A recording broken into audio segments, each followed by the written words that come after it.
Hello, my lovelies. Here we are at the very beginning of the month of love. And friend, I am here for it. I know it seems like there's a shortage of love in the world right now. And for some people, even seeing love seems to touch off a level of disdain that astounds me. I will give you a prime example of that right now, and that's the Kelsey family. If you are an American football follower, you know who I'm talking about. And I will concede that I may have more of an interest in this family than the average person because they're from my home state of Ohio. And the Kelsey brothers both attended the University of Cincinnati for college, where two of my children went to college as well. Although I guarantee that even had they attended there at the same time, my boys and those boys would never have been friends because it is rare that art kids and jocks are friends, but I digress. So, what does this family have to do with love? In my book, everything. Mom Donna and Dad Ed live together rather than divorce for the love of their children. Now, I fully understand that not everyone can do that. And in case you didn't know, I'm divorced. And so are several of my friends and relatives. But that's exactly why I know what they were able to do because of their mutual love for their children is extraordinary. Jason, the oldest, and Kylie Kelsey, his wife, have been married since 2018, and their romance did not start out on the best note. And if you haven't heard that story, you can look it up for yourself. But suffice it to say that Jason needs a woman in his life that can handle his big personality, and I think he's found that in Kylie. Plus, maybe the best part about Jason Kelsey is what a devoted and loving father he is to his 3 soon-to-be 4 children. And then there's the younger son, Travis, who is, unless you've been living under a rock, you know that he's dating Taylor Swift. And I find the reactions to this relationship fascinating. Now, as I said, I'm a college and NFL football fan, and I've known who Travis Kelsey is since he attended the University of Cincinnati, because the years that UC, as we call it, has been good in football have been very hit or miss. So we remember the good years and the good players. And once he left the University of Cincinnati, he went to Kansas City, and they fell in love with him as a receiver for the Kansas City Chiefs. But the world now knows him because of his romance with Taylor Swift. And as a fan of love, I am here for it because that man absolutely lights up when he talks about Taylor. And in a day and age that so many men are shamed for loving and applauding their relationship, both Travis and Jason are open, honest, and vulnerable about loving their mom, Jason's girls, Kylie, and Taylor. And these are big, burly guys who play American football. What I know about men who love their women well is that in most cases, they have a pretty good amount of self-love, even if they aren't conscious of it. And in the case of the women they love, they have a pretty good dose of self-love as well. But what does any of that have to do with any of us? More than you might think. And we're going to talk about it using our personalities as the jumping off point. For those who are new to the podcast, when I talk about personalities, I use the DISC personality model of behavior and refer to people as D or driven, I or inspired, S or supportive, and C or cautious. And we're going to talk about self-love and personalities regarding that. One important thing we often talk about when we're talking about personalities is being in balance versus out of balance, because that definitely affects how people act and react. So let's get to it. For the D personality, they tend to have a pretty healthy amount of self-awareness, self-respect, and when you add in a healthy dose of self-love, these are particularly, I deal mostly with women. These are the women who may not have everything in their lives together because, who does? But in balance, they have their head on straight. They know who they are, what they are capable of, and will not hesitate to speak up when they deem it necessary. If others are in balance with the driven person, they will flow with them and do extraordinary things. If not, there's going to be conflict. If it's another D person, it will be head-to-head confrontation that can escalate to epic proportions, possibly including a physical altercation, because that's how the D personality rolls. If it's an I personality, the inspired person will try to diffuse the situation up to a point. And if it goes past that point, you're probably looking at a very dramatic shouting match. If it's an S personality, out of balance, the emotional shutdown will be immediate. And if the supportive person can get away, they will. If not, it's likely that the D person will get everything off their chest and feel so much better about it, but the S person will walk away wounded.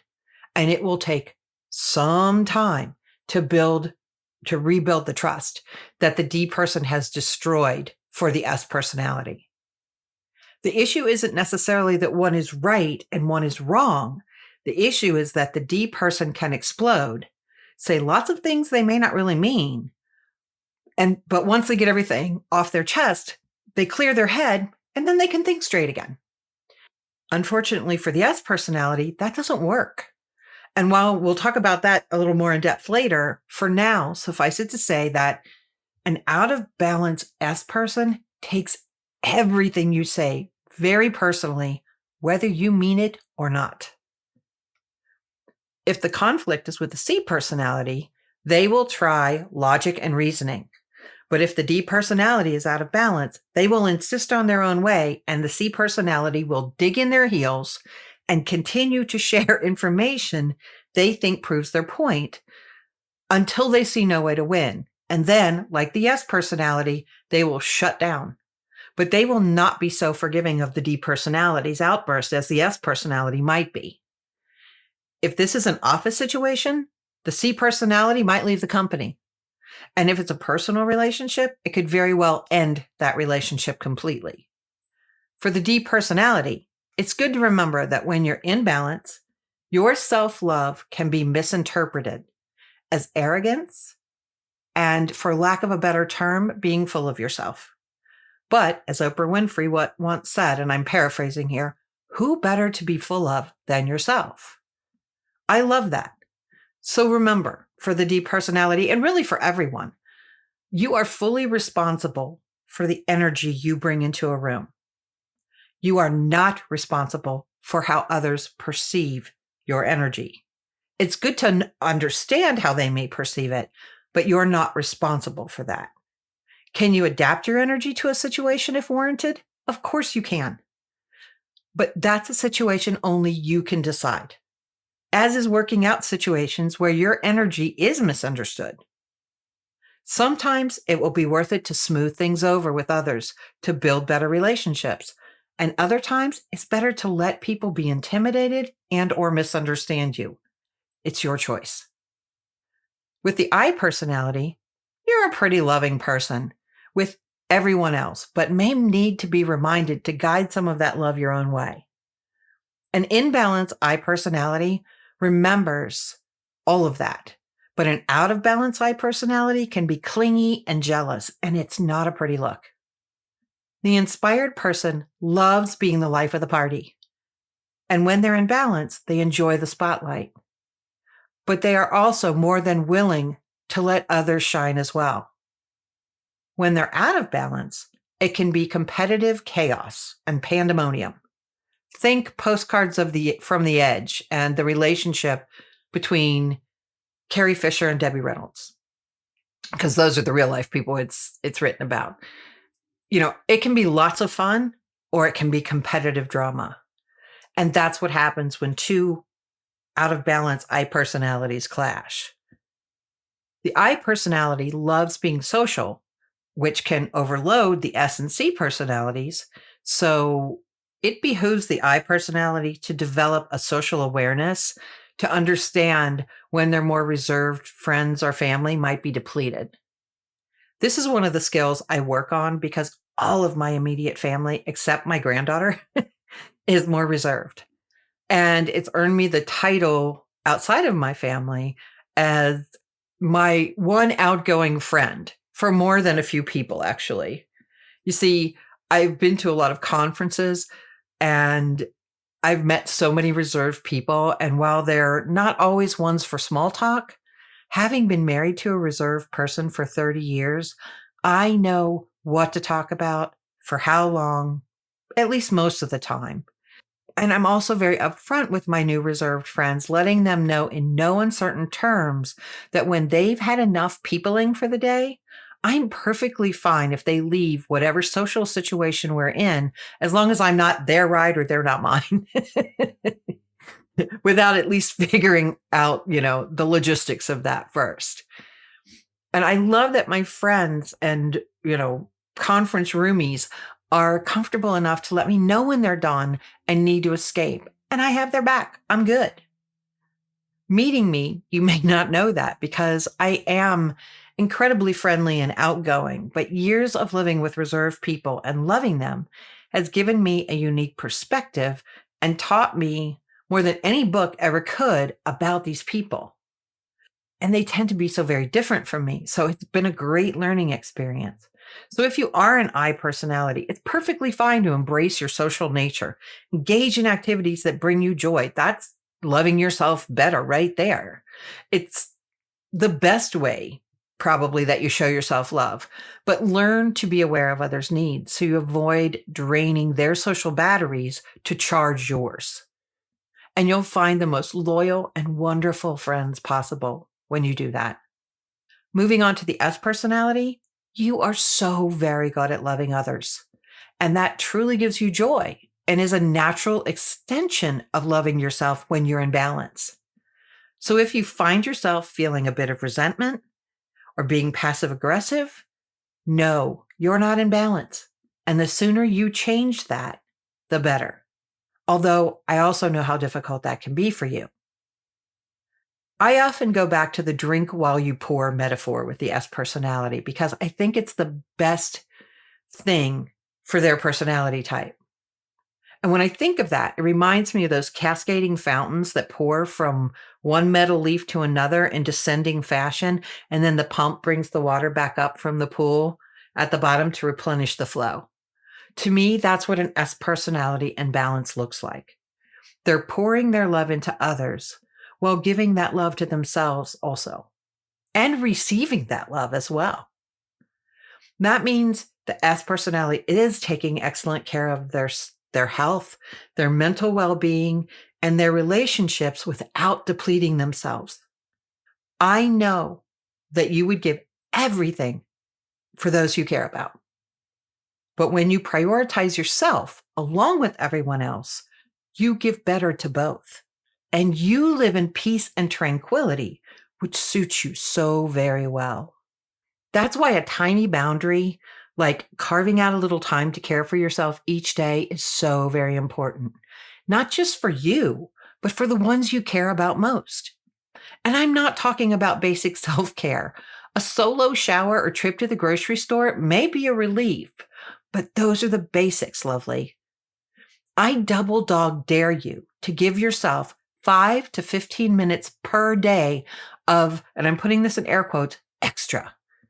And see how much better you get at loving yourself and others.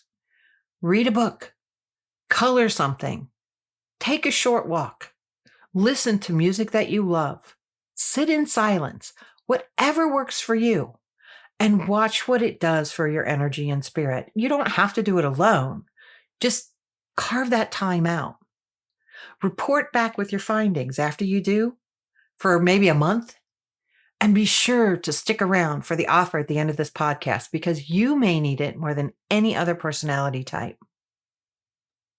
So when it comes to the C personality, you love structure and order.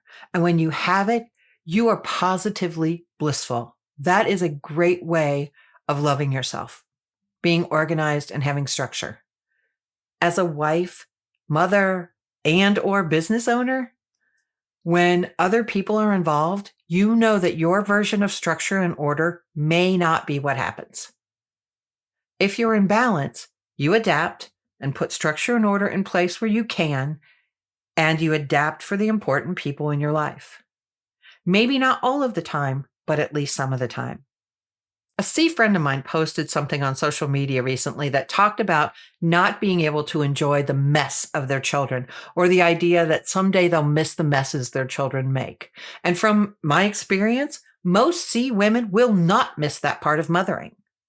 They may laugh about it later, and they may laugh about their need to immediately tidy up after their children make a mess. But later on, they do not miss the mess. And that's okay. Every personality type has something they won't miss when their children grow up. But one of the things that being tidy and organized does for a C personality is that it gives them peace, which is true for most personality types. What's special for the C personality type is that they actually get a ton of satisfaction from the process of cleaning and tidying and organizing, which is something this I woman admires so much. Another thing I've seen C women in particular do is to carve out a space for themselves in their home that no one is allowed to go into, where they can have the structure and order they crave, and it lets them reset for the way that they have to live outside that space. Like the S personality, a C personality may let things slide until they're out of balance, and then everything feels like chaos. And that feels like disaster. But that's when the C personality can learn to lean on others to help them regain their balance, even though I know that's difficult for them. If you are a C personality and need to finish something quickly, you could lean on a D personality to help you discern what's important and what you can ignore or deal with later. D people are great at quickly assessing a situation, what's important, plus they're task-oriented like you, so they understand the need to address your tasks. You may need to negotiate with them a bit, but they will truly help you trim the fat, as they say, so that you can be more productive and meet deadlines and finish well. And that's a way that you love yourself, is being able to finish things. Your attention to detail makes you shine. Being able to know how and when to use that massive amount of information you gather makes you a rock star. And the D personality can help you with that. Like the S personality, it's easy for you to overlook taking care of yourself, especially when you have so many things to do and so many people to take care of. But remembering to prioritize yourself in that process is important. Have a little fun so you can do your work better, because a refreshed you is a powerhouse. I learned from my high C sister-in-law that how important this is, because she would get lost in her work and forget to eat and take care of herself, which worked for her when she was younger, but it got to be much more difficult as she got older. And her body requires more attention and has less stamina. And that's a very difficult thing for a C personality, by the way. But the better you do at caring for yourself physically, mentally, emotionally, spiritually, the healthier you'll be for all the years of your life. Please pay attention, because those that love you want you to stick around for a long time and to be healthy. So for all of the personality types, if you really want to put everything we've talked about into action, then I invite you to join the Self-Love Challenge on the Moving Toward Better website. It's going to be a journey of self-discovery, growth, and unleashing your inner badass to create a life that delights you. Are you ready to take that leap? If you are, go to the Moving Toward Better website. Just go to the homepage, click on the tab that says Join the Self-Love Challenge. Simple as that. We're going to get started on that on Monday, February 5th. And I am so excited to see where it takes us for the next 24 days of that journey, because we'll go through the end of February, which will be through the 29th this year. That's why also in February, I will be running a special for couples. But you need to be on my email list to get that special discount. So again, head over to the Moving Toward Better website, sign up for the email list today, and we'll be talking about that discount this month.